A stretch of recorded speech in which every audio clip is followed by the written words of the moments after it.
بسم الله الرحمن الرحيم الحمد لله رب العالمين وأصلي وأسلم على من بعث رحمة للعالمين سيدنا محمد وعلى آله وصحبه أجمعين وبعد.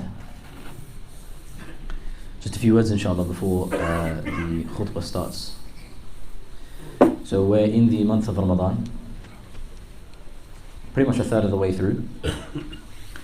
Month of Ramadan is a blessed time. It's a time of reflection, of self-assessment, of recalibrating what's our priority in life and what's important to us as Muslims, and recognizing that sometimes our priorities can be skewed. Sometimes we give credence and importance to things that don't necessarily require that level of importance. Sometimes we spend a lot of time on things that don't necessarily require that level of time and focus. And what happens is when our priorities are recalibrated, we recognize that even when we reprioritize, nothing changes. Nothing changes. Our situation before, when we were prioritizing the dunya over our akhirah, in the worldly sense, is exactly the same when we prioritize our akhirah over the dunya. Right? You're just as rich. You're probably in the same job. You have the same family. You have the same friends. You have the same community.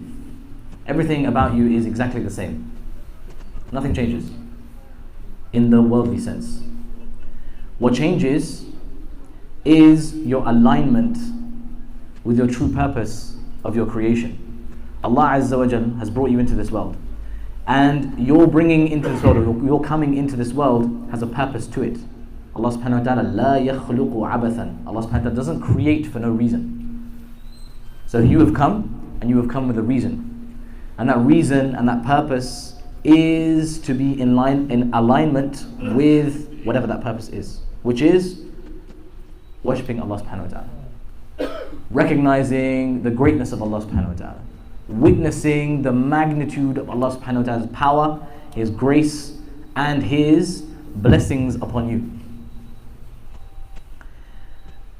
When we are skewed with regards to our priorities, our dunya is our priority over our akhirah, we are not in alignment. And when we are not in alignment, we are not fulfilling our purpose. And when we are not fulfilling our purpose, we have become useless creations of Allah. Yeah? So Ramadan comes and it recalibrates that purpose for us. Realign ourselves. We realize that there are more important things in life than what we have been chasing all this time, and what we have felt has been important all this time.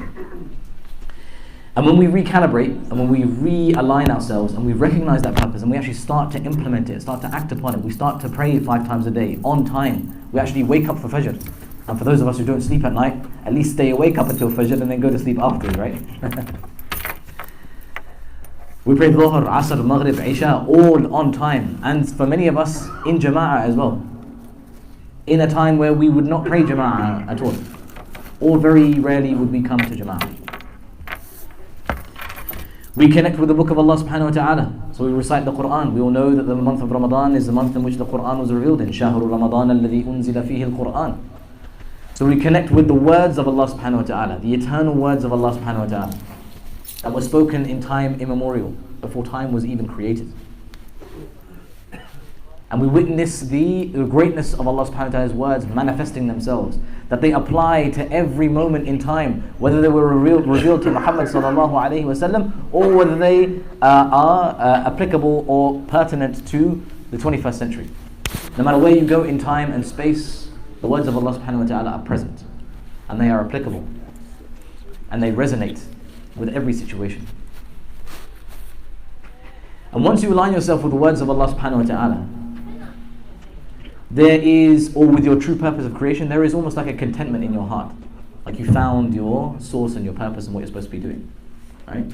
And Allah Azza wa Jal, He defines this in the Quran really well. He says, الَّذِينَ آمَنُوا تَطْمَئِنُّ قُلُوبُهُمْ وَتَطْمَئِنُّ قُلُوبُهُمْ. That those who believe and their hearts find content, verily it is in the remembrance of Allah. بِذِكْرِ اللَّهِ أَلَا بِذِكْرِ اللَّهِ تَطْمَئِنُّ الْقُلُوبُ. It is in the remembrance of Allah subhanahu wa ta'ala that the hearts truly find this calmness and peace and serenity, this itmi'nan. Itmi'nan, the best way to describe it, and the best way that I can describe this word itmi'nan, although it's given many words in the English language, is in your salah. Has there ever been a moment in your salah where you have cut off from everything around you, even if it's just for a split second, even if it's just for a blinking of an eye, or that moment, where you have no idea what's going on around you? You are wholly unaware of the world around you, and you are connected in your salah to Allah subhanahu wa ta'ala. It may be a fleeting moment, it may be in your qiyam, it may be in your ruku or your sujood, but you felt for that moment that you were somewhere else. And then you come back and you're like, oh, Allahu Akbar, and you come out. That's itmi'nan. So the peace and serenity that you're supposed to find in the remembrance of Allah subhanahu wa ta'ala, that's when you align yourselves with your true purpose of creation. And you are truly serene in this world, meaning that nothing can harm you. There is no fear, and there is no grievance, there is no anxiety, there is no stress. He likes me, she doesn't like me, I'm worried about that. Where's my money coming in next month? I'm not sure. Am I going to be able to pay the rent? I'm not sure. All these other dunyawi problems, how do I get rich? How do I make ends meet? How do I impress this girl? How do I make him want to marry me? All these anxieties, all these stresses don't matter anymore, because you have aligned yourself with your true purpose, which is to worship Allah subhanahu wa ta'ala. And the worship of Allah subhanahu wa ta'ala takes on manifold different ways. It manifests itself in different ways. It's not just one way of worshipping Allah subhanahu wa ta'ala. And you can worship Allah subhanahu wa ta'ala in every single situation in your life. You come to the masjid, you are worshipping Allah subhanahu wa ta'ala in a certain way. You are at home with your family, you are worshipping Allah subhanahu wa ta'ala in a certain way. If you do khidmah for your mother, you are worshipping Allah subhanahu wa ta'ala. If you put food in the mouths of your family, you are worshipping Allah subhanahu wa ta'ala. If you go out to work in order to put a roof over the head of yourself and your family, you are worshipping Allah subhanahu wa ta'ala. All of these things are a worship of Allah subhanahu wa ta'ala. It's not confined to just small things. So when you align yourself with the remembrance of Allah, yani the worship of Allah and the Quran and what it comes with and what it teaches us and how it teaches us to recognize the greatness of Allah subhanahu wa ta'ala, you will truly find serenity therein. But brothers, this is of course the month of Quran, right? The month of Quran. And the Quran is there to remind us of what is truly important, which is our akhirah. That this dunya is only temporary and we are going to pass away once upon a time. We're going to pass away soon. And our passing away isn't the end of our lives, rather it continues thereafter. We live on. And based on what we do here in this world and how we are and how we conduct ourselves and what we put as the priority in our lives is what's going to define our future, what's going to define our hereafter. Back in the day when we were in school, our teachers always used to say that GCSEs, they're going to define your future. And then we get to the A-levels and like A-levels are going to define your future. Then you go to university and you go trying to get a degree and they're saying whatever you do in your degree and whatever grade you get there, that's going to define your future. And then you go in your career and then you start a job and they say whatever job you get, whatever career path you take, that's going to define your future. Just like that, everything is defining your future, every step you take. That is true. And it is more so for your akhirah. Everything that you do here, in your school here, the school of the dunya, is going to affect you in your graduation in the akhirah. What career path you take. Is it the career path to Jannah? Is it the career path to Allah subhanahu wa ta'ala? Or is it the career path to Jahannam and ultimately amongst the hizb of shaitan? That is for you. That is for you to decide. So when we read the Quran and it reminds us of the akhirah, that's what it's designed to do, right? Allah Azza wa Jal, He says in the first part of Surah Al-Baqarah, Alif Lam Mim, ذَلِكَ الْكِتَابُ لَا رَيْبَ فِيهِ هُدًى لِلْمُتَّقِينَ. That this is the book which there is no doubt within it. It is from Allah subhanahu wa ta'ala with absolute certainty. And it is a guidance for those who have taqwa, for the muttaqeen people, those who have taqwa in their hearts, those who are conscious of Allah, mindful of Allah with what they do and how they conduct themselves.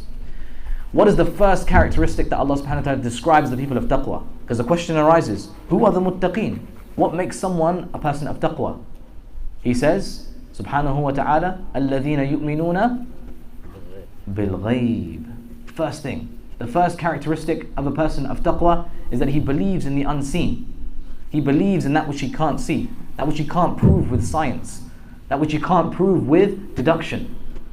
And that is the akhirah. What is the proof that there is life after death? Has anybody gone beyond and come back and told us that they have seen Jannah and Jahannam? Technically, yes. And the Prophet ﷺ, right?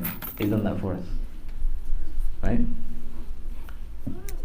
So the Quran reminds us, we're supposed to be there to remind those who have taqwa, first and foremost of the akhirah. That look, this is not the end of your life. So reciting it abundantly in the month of Ramadan has many benefits. And it's something that we should all do. And it's something that we should recognize the greatness of the words of Allah subhanahu wa ta'ala. As the jinn did, Inna sami'na Qur'anan ajaba. When they heard the Quran being recited, they were like, we've heard something amazing, strange, fascinating. It's blown our minds away. We never thought we would ever hear words like this. And this is how we should be with the Quran when we read it. When we open it up, when we try to understand its meanings. We recognize the greatness of the words that are being said, just as they did.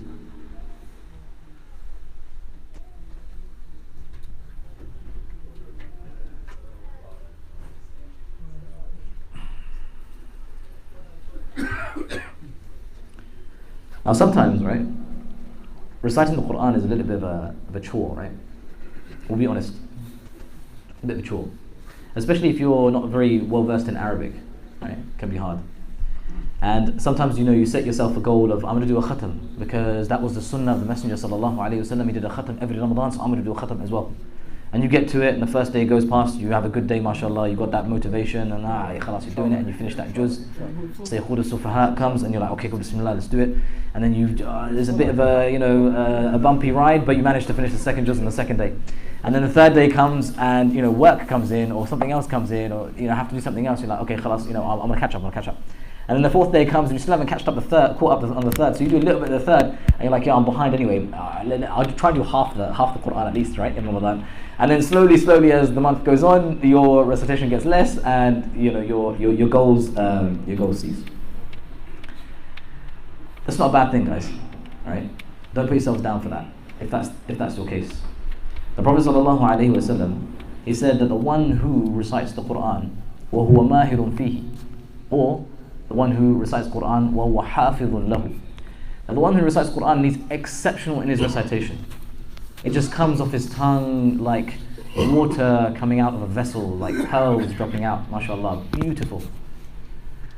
That person, he is with the most noblest and highest of angels, مع السفرة الكرام البررة, as the Prophet ﷺ said, right? That's his reward.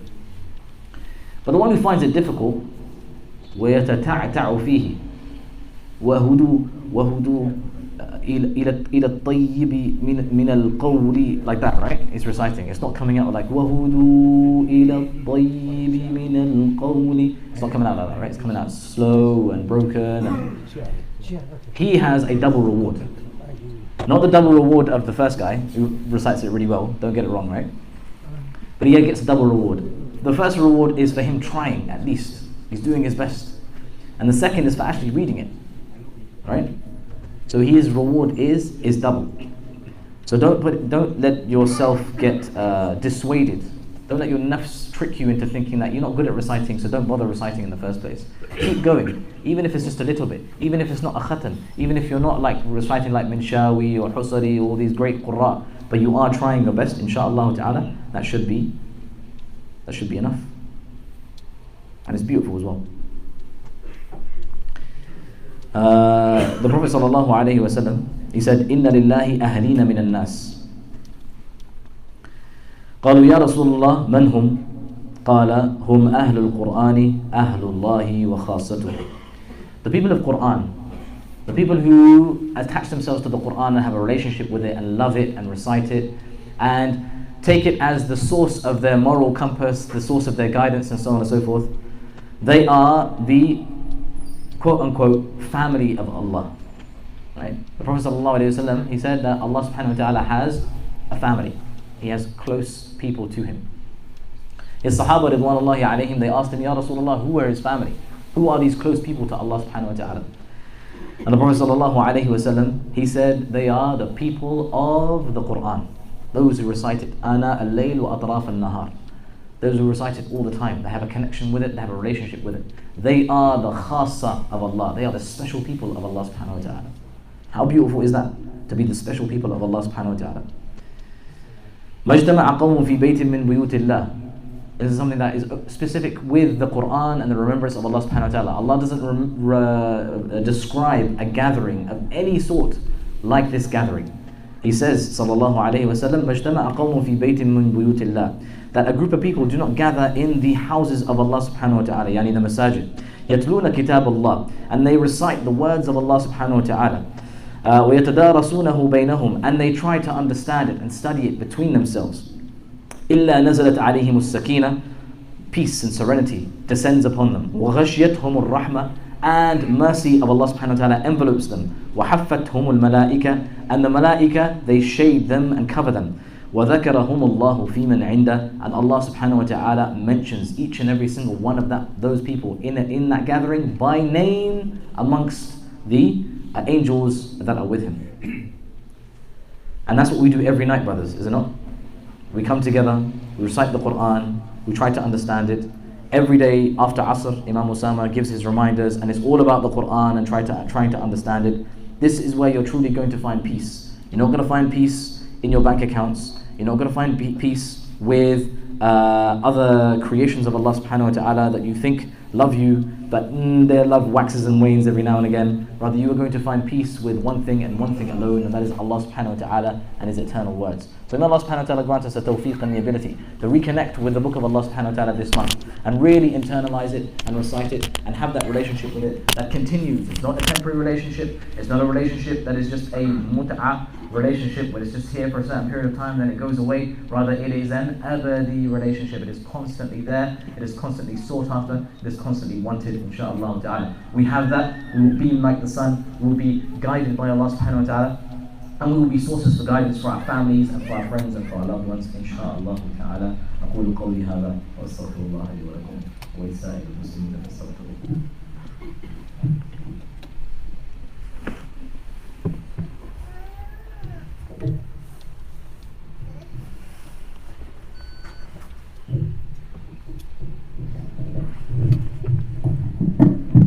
السلام عليكم ورحمة الله.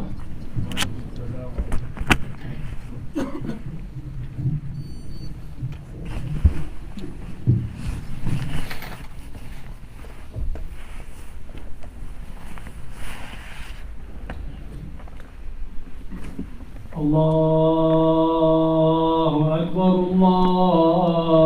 الله أكبر الله أكبر الله أكبر أشهد أن لا إله إلا الله أشهد أن لا إله إلا الله أشهد أن محمدا رسول الله أشهد أن محمدا رسول الله حي على الصلاة حي على الصلاة حي على الفلاح حي على الفلاح الله أكبر الله أكبر لا إله إلا الله.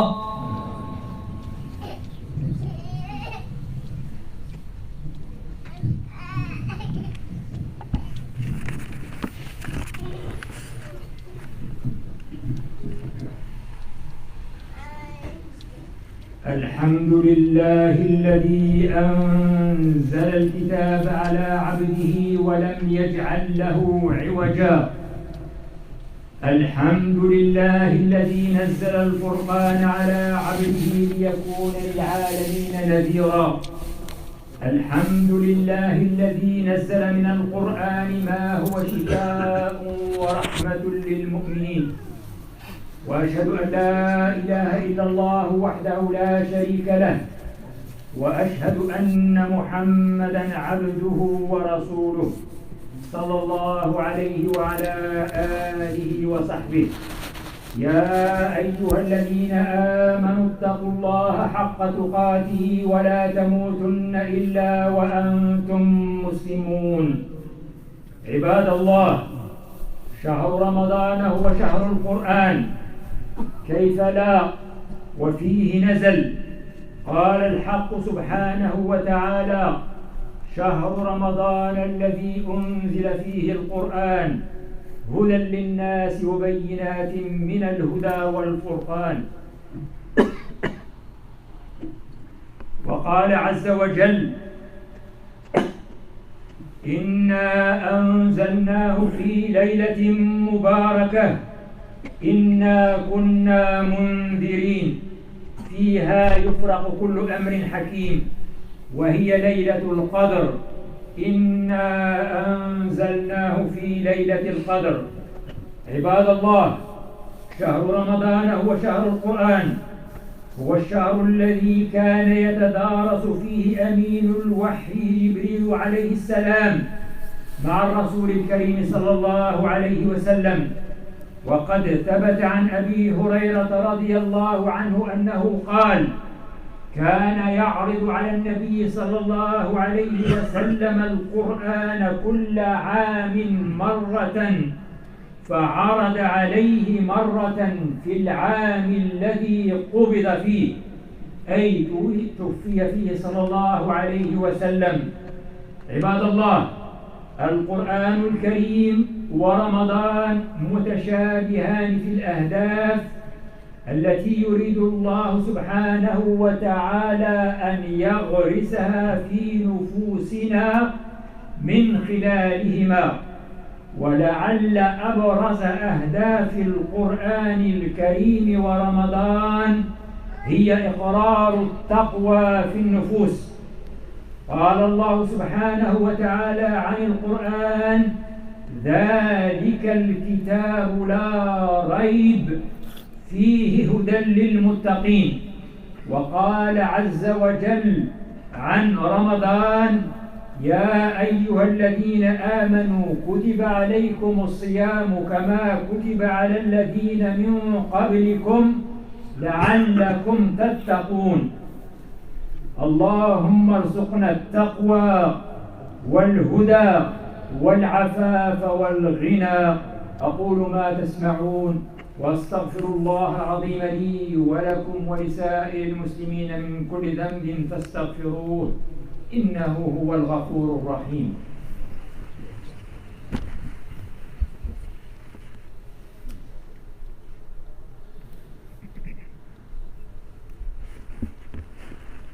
الحمد لله رب العالمين، والصلاة والسلام على المبعوث رحمة للعالمين. عباد الله، اتقوا الله واعلموا أن خير الناس من طال عمره وحسن عمله. أيها المؤمن، اغتنم رمضان، فإنه قد يكون آخر رمضان في حياتك، ولعلك لا تدركه مرة أخرى. لقد صام معك إخوان لك في العام الماضي، ثم هم الآن تحت الثرى، ولم يكتب لهم أن يصوموا معك هذا العام. اغتنم رمضان بالتوبة النصوح من جميع الذنوب والمعاصي، فإن الله تعالى أرحم بعبده المؤمن من الوالدة بولدها. ومن رحمته أن فتح له باب التوبة مهما بلغت ذنوبه وعظمت.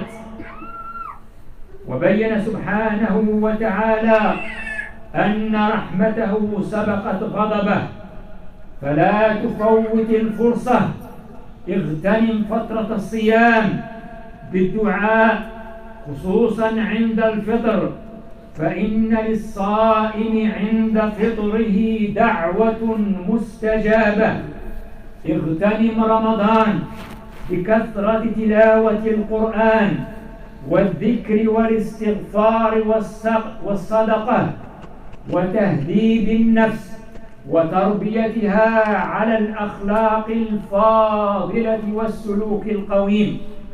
اغتنم رمضان بمحاسبة النفس وتذكيرها بوجوب الاستعداد قبل الموت لما بعد الموت. اللهم صل على محمد وعلى آل محمد كما صليت على إبراهيم وعلى آل إبراهيم، وبارك على محمد وعلى آل محمد كما باركت على إبراهيم وعلى آل إبراهيم في العالمين إنك حميد مجيد. اللهم إنا نسألك حسن الصيام وحسن القيام وحسن الختام، ولا تجعلنا من الخاسرين في رمضان، واجعلنا يا مولانا ممن تدركه الرحمة والمغفرة والعتق من النيران. اللهم أعز الإسلام وانصر المسلمين، وأعل بفضلك كلمتي الحق والدين، وانصر عبادك الموحدين. اللهم اكشف الغمة عن الأمة واجمعها على الكتاب والسنة. اللهم ارحم عبادك المستضعفين والمضطهدين والمظلومين من المسلمين في مشارق الأرض ومغاربها. اللهم ارحم موتانا واشف مرضانا وعاف مبتلانا. اللهم وفقنا للخير ولما تحب وترضى.